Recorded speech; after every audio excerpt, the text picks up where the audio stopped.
Hello children. आज मैं मीनाक्षी भास्कर आपको हिंदी गद्य में प्रथम पाठ दो बैलों की कथा के विषय में बताऊंगी। सबसे पहले उनके लेखक प्रेमचंद जी के बारे में हम जान लें। प्रेमचंद हिंदी साहित्य के सम्राट कहे जाते हैं। प्रेमचंद का जन्म सन 1880 में बनारस के लमही गांव में हुआ था। उनका मूल नाम धनपत राय था। प्रेमचंद जी का बचपन अभाव में बीता और शिक्षा बीए तक ही हो पाई। उन्होंने शिक्षा विभाग में नौकरी की, परंतु असहयोग आंदोलन में सक्रिय भाग लेने के लिए सरकारी नौकरी से त्यागपत्र दे दिया और लेखन का कार्य के प्रति पूर्ण रूप से समर्पित हो गए। सन 1936 में इस महान कथाकार का देहांत हो गया। प्रेमचंद की कहानियाँ मानसरोवर के 8 भागों में संकलित हैं। संकलित यानी जो मानसरोवर है एक पुस्तक है और उसमें वो कहानी 8 भागों में संकलित है। सेवा सदन, प्रेमाश्रम, रंगभूमि, कायाकल्प, निर्मला, गबन, कर्मभूमि, गोदान उनके प्रमुख उपन्यास हैं। उन्होंने हंस, जागरण, माधुरी आदि पत्रिकाओं का संपादन भी किया। पत्रिका यानी जो मैगजीन होती है। प्रेमचंद साहित्य को सामाजिक परिवर्तन का सशक्त माध्यम मानते थे।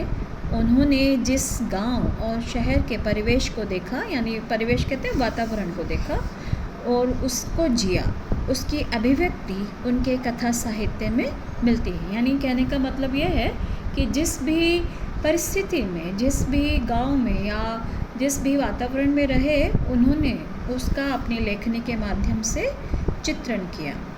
उन्होंने समाज के जो किसान हैं, मजदूर हैं, उनकी दयनीय स्थिति को, दलित यानी जो पिछड़े वर्ग के लोग हैं, उनका जो शोषण था उस समय समाज में स्त्री की दुर्दशा और स्वाधीनता आंदोलन आदि की उनकी मूल रचनाओं के विषय रहे हैं। यानी उन्होंने इन सब विषयों पर अपनी लेखनी चलाई है। आज हम दो बैलों की कथा के विषय में पढ़ेंगे।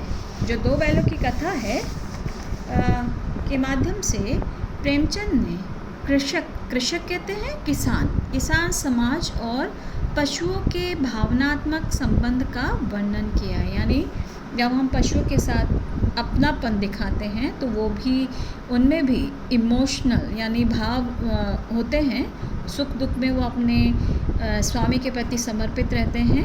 इसी कहानी को यहाँ दिखाया गया है और दो बैलों के माध्यम से जो उन्होंने अपनी स्वतंत्रता के लिए बार बार संघर्ष किया है वो भी यहाँ पर दिखाया गया है। तो जो उसके पात्र हैं कहानी के, बैल हैं, वो उनके नाम है हीरा और मोती और वो एक सीधे साधे भारतीयों के प्रतीक यहाँ पर उन्होंने प्रेमचंद जी ने दिखाया है। इस प्रकार परोक्ष रूप से यह कहानी आज़ादी के आंदोलन की भावना से जुड़ी है। इसके साथ ही इस कहानी में प्रेमचंद ने पंचतंत्र और हितोपदेश की कथा परंपरा का उपयोग और विकास किया है। पंचतंत्र और हितोपदेश ये संस्कृत की कहानी संग्रह हैं, तो उनमें भी अलग अलग कहानियाँ लिखी गई हैं। तो उसी को इन्होंने अपनी कहानी का विकास के रूप में अपनाया है। आज हम दो बैलों की कथा के विषय में पढ़ते हैं। तो यहाँ जो प्रस्तावना उन्होंने दी है, तो यहाँ पर उन्होंने एक गधे से शुरू करा है कि गधा बुद्धिहीन, जानवरों में गधा सबसे ज़्यादा बुद्धिहीन समझा जाता है। हम जब किसी आदमी को पहले दर्जे का बेवकूफ़ कहते हैं, यानी किसी को भी यदि कुछ नहीं आता या कोई भी ऐसे मजा तो कह देते हैं तुम तो बहुत गधे हो, तो ऐसे हम कहते हैं। लेकिन यहाँ पर उन्होंने गधे को बेवकूफ़ ही नहीं बल्कि एक उसकी सीधेपन को दिखाया है, उसकी निरापद कहते हैं सुरक्षित, सहिष्णुता यानी सहन करने की जो शक्ति है उसे एक विरासत में मिली हुई है। ये पदवी, इसका निश्चय नहीं किया जा सकता। यानी गधे को उन्होंने एक हर परिस्थिति में एक सहन करने वाला, कभी भी वो गुस्सा नहीं दिखाता, कभी भी वो कोई भाव व्यक्त नहीं करता, चाहे खुशी हो या गम हो, तो वो एक समान अवस्था में रहता है।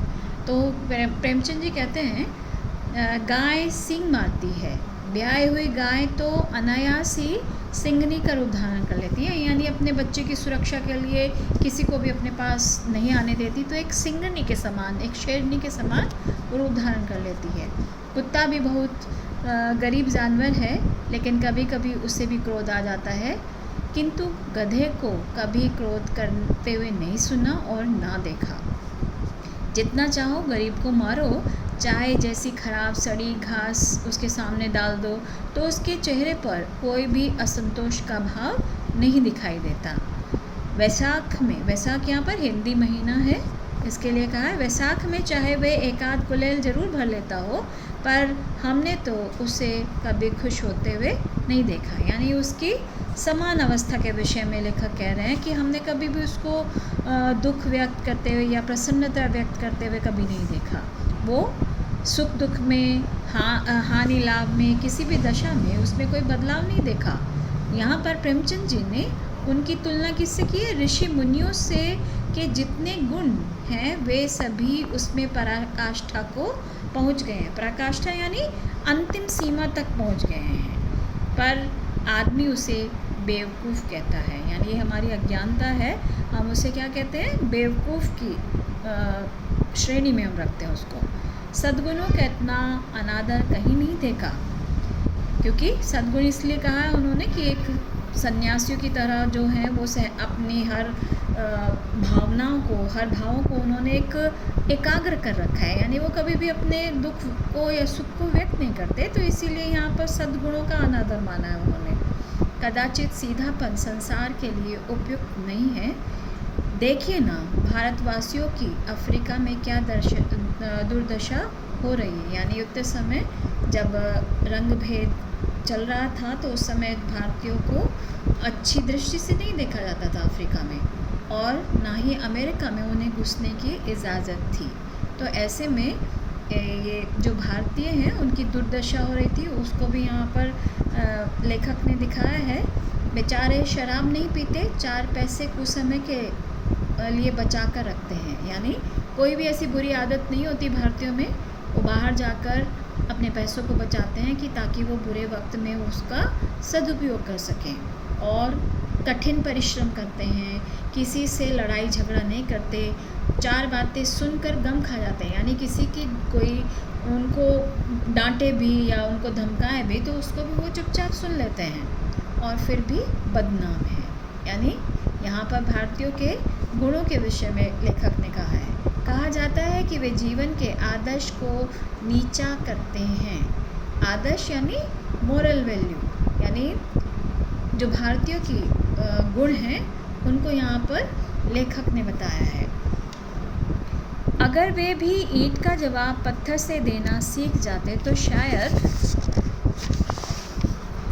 सभ्य कहलाने लगते। यानी वो अपने स्वभाव से शांत रहे, कभी भी किसका पलट कर जवाब नहीं दिया, तो वो इसीलिए दूसरे लोग उन पर हावी हुए। लेकिन यहाँ पर लेखक कहते हैं कि यदि वो ईंट का जवाब पत्थर से देते तो शायद उनको लोग सभ्य कहते। जैसे उन्होंने एक और मिसाल दी है, जापान की मिसाल सामने है कि जापान एक छोटा सा देश था, लेकिन जब उसने रूस पर विजय हासिल की तो उसको एक सभ्य जातियों में गिना जाने लगा। यानी जितने भी हम में गुण हो, यदि हम उनको उजागर ना करें और एक सीधेपन की तरह व्यवहार करें तो हमें कोई भी नहीं मानता।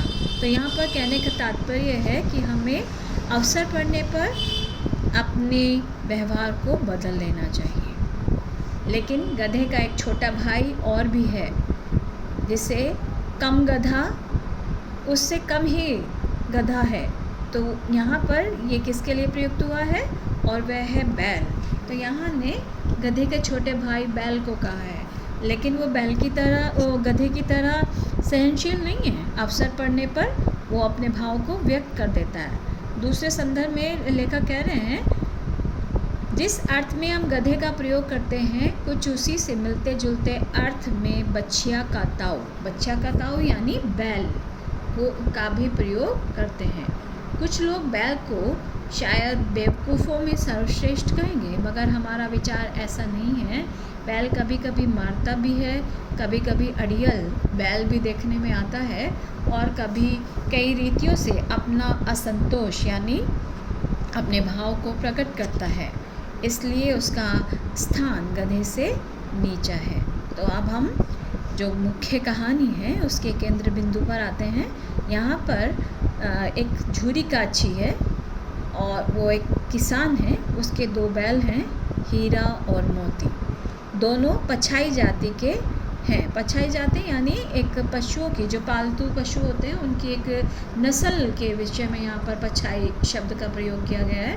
वो देखने में सुंदर हैं, काम में चौकस, चौकस यानी फुर्तीले हैं, डील डोल में भी, यानी उनका जो व्यक्तित्व है, यानी जो उनकी शरीर की बनावट है वो बहुत ऊंची, यानी बहुत अच्छे खासे डील डोल के हैं। बहुत दिनों तक साथ रहते रहते दोनों में क्या हो गया, भाईचारा हो गया, यानी एक दूसरे के वो भाव को समझने लगे, आपस में उनकी घनिष्ठ मित्रता हो गई। दोनों आमने सामने या आसपास बैठे हुए एक दूसरे से मूक भाषा में विचार विनिमय करते थे। मूक भाषा कहते हैं बिना बोले ही आंखों में वो अपने विचारों को एक दूसरे से अवगत करा देते थे, यानी बता देते थे, एक दूसरे के मन की बात को समझ लेते थे, एक दूसरे की बात जो कहना चाहते वो कह सकते थे। अवश्य ही उनमें कोई ऐसी गुप्त शक्ति थी जिससे जीवों में श्रेष्ठता का दावा करने वाला मनुष्य वंचित है। यानी कहने का तात्पर्य है कि वह श्रेष्ठ गुण मनुष्य भी नहीं है, जो कि उनमें पशु होते हुए भी उनमें एक गुप्त शक्ति है जो अपने मन के भाव को चुप रहकर भी एक दूसरे पर व्यक्त कर देते हैं। दोनों एक दूसरों को सूंघ कर चाट कर अपना प्रेम व्यक्त करते हैं, और कभी कभी यदि उनमें थोड़ा सा प्यार दिखाना होता है तो एक दूसरे के साथ सींग मिलाकर वो अपने भाव को व्यक्त कर देते हैं, अपनेपन का भाव दिखा देते हैं। तो दोनों की घनिष्ठता ढोल धप्पा होने लगती, यानी थोड़ा सा मौज मस्ती करते, तो इससे पता लगता है कि दोनों कितने घनिष्ठ मित्र थे। इसके बिना किसी दोस्ती की फुसफुसी कुछ हल्की सी रहती है जिस पर ज़्यादा विश्वास नहीं किया जा सकता, यानी जब तक थोड़ी सी नोक झोंक ना हो जाए तो मित्रता क्या है, अधूरी होती है। अब क्या हुआ कि जो ये एक साथ नाद कहते हैं जहाँ पर जानवरों को घास खाने का स्थान होता है, तो जब वो घास खाने के लिए जाते तो दोनों एक साथ मुंह डालते और एक साथ ही घास खाकर अपना मुंह ऊपर हटा लेते थे। तो उसी समय जो झूरी काछी है उन्होंने सोचा कि अपनी इनको दोनों गोई कहते हैं जोड़ी, गोई यानी बैलों की जोड़ी को कहाँ भेज दिया जाए, अपनी ससुराल भेज दिया जाए। तो उन्होंने भेज दिया, लेकिन बैलों को लगा कि शायद झूरी ने हमें अपने साले को बेच दिया है। तो जाते समय उन्होंने दांतों पसीना, यानी यहाँ पर जो प्रेमचंद है, प्रेमचंद की जो भाषा है उसमें उन्होंने मुहावरों का भी प्रयोग किया है, उर्दू शब्दों का भी प्रयोग किया है। तो यहाँ पर दांतों पसीने आ जाना, यानी उनको बुरी तरह से परास्त कर दिया, थका दिया ले जाने में। किसको, जो झूरी का साला था गया।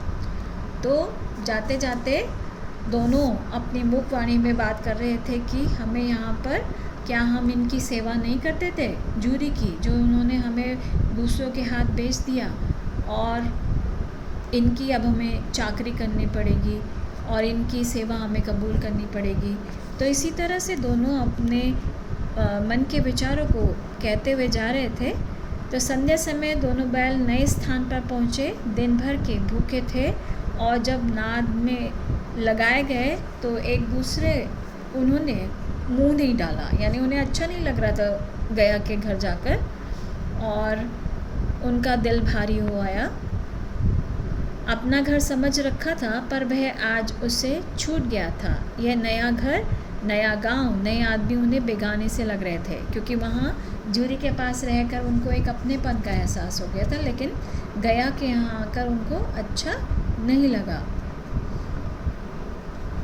दोनों ने अपनी मूक भाषा में सलाह की, एक दूसरे को कनखियों यानी तिरछी निगाह से देखा और लेट गए। जब गांव में सोता पड़ गए यानी सब लोग सो गए तो जोर मारकर पगही तुड़ा डाले।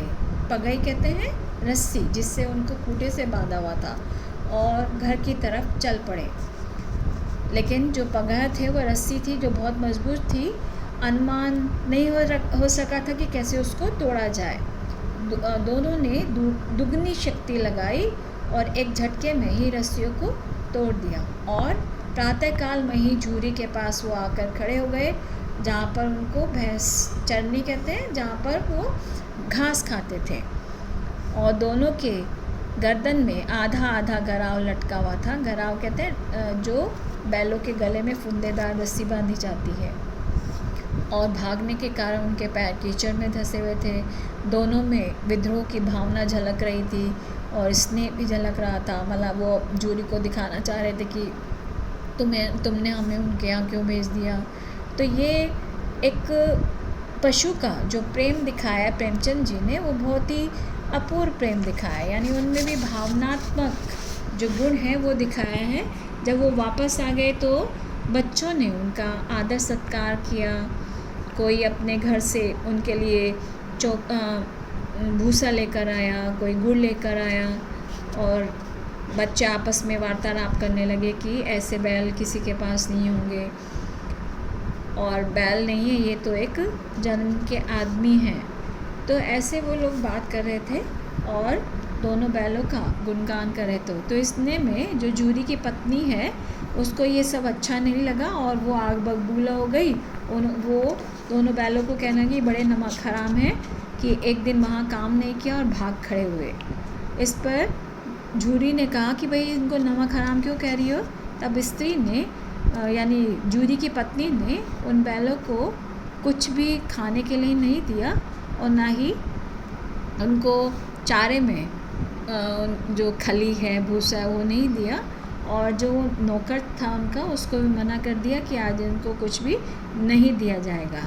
लेकिन जूरी चुपचाप से नौकर को कहता है कि तुम चुपचाप से इसकी नाद में यानी इसकी जो भूसा है उसमें डाल देना। तो यहाँ पर दिखाया गया कि कैसे दोनों बैलों का जूरी से एक आपसी प्रेम था। वो विद्रोह करके भी कैसे अपने स्थान पर आ गए थे।